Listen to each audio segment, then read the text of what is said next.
Hello दोस्तों ये है रोहिणी सिंदूरी और ये है शिल्पा नाग। ये दोनों कर्नाटका बेस्ड आईएएस ऑफिसर हैं। सिंदूरी जी मैसूर की डिस्ट्रिक्ट कलेक्टर हैं और शिल्पा नाग जी हैं ये मैसूर म्युनिसिपल कॉरपोरेशन की कमिश्नर हैं।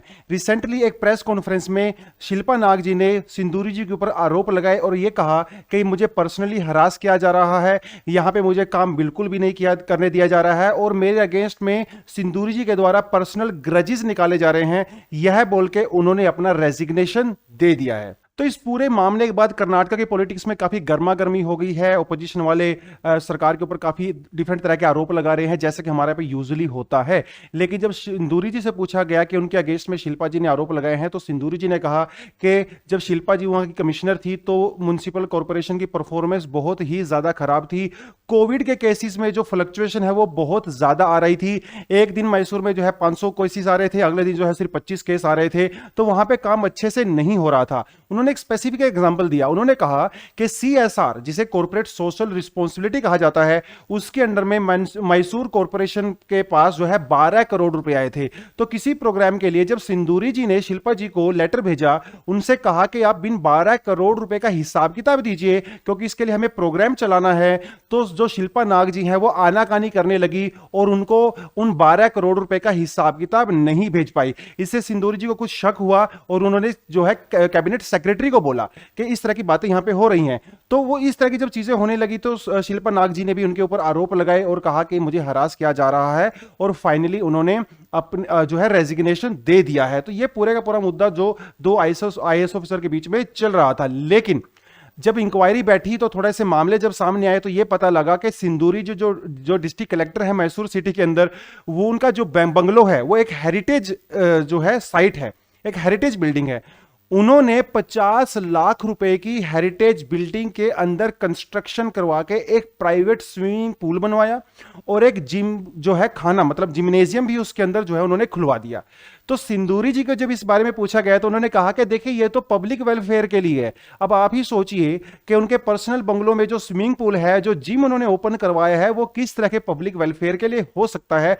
और क्योंकि ये ऑलरेडी एक हेरिटेज है, वहां पे किसी तरह की एक्सटर्नल कंस्ट्रक्शन करना पहले से ही अलाउड नहीं है। तो सिंदूरी जी शिल्पा जी के ऊपर आरोप लगा रही हैं कि उनके अंडर में अच्छे से काम नहीं हो रहा है। शिल्पा जी जो है वो उनके ऊपर आरोप लगा रही हैं कि ये जो है करप्ट ऑफिसर हैं। तो भैया आप दूसरे के ऊपर आरोप लगाने से पहले अपने आप को झांकिए पहले कि क्या आप पूरी तरह से ठीक हैं कि नहीं है। देखिए अभी इसके ऊपर इंक्वायरी चलेगी, हम किसी तरह का वर्डिक्ट यहां पे सुनाने वाले नहीं हैं क्योंकि उस पोजीशन में हम नहीं हैं। लेकिन पहले आप अपनी इंटेग्रिटी को, अपनी ऑनेस्टी को इंटैक्ट रखिए, उसके बाद आप करप्ट ऑफिशियल्स आपको लगता है आप उनके अगेंस्ट में जा सकते हो।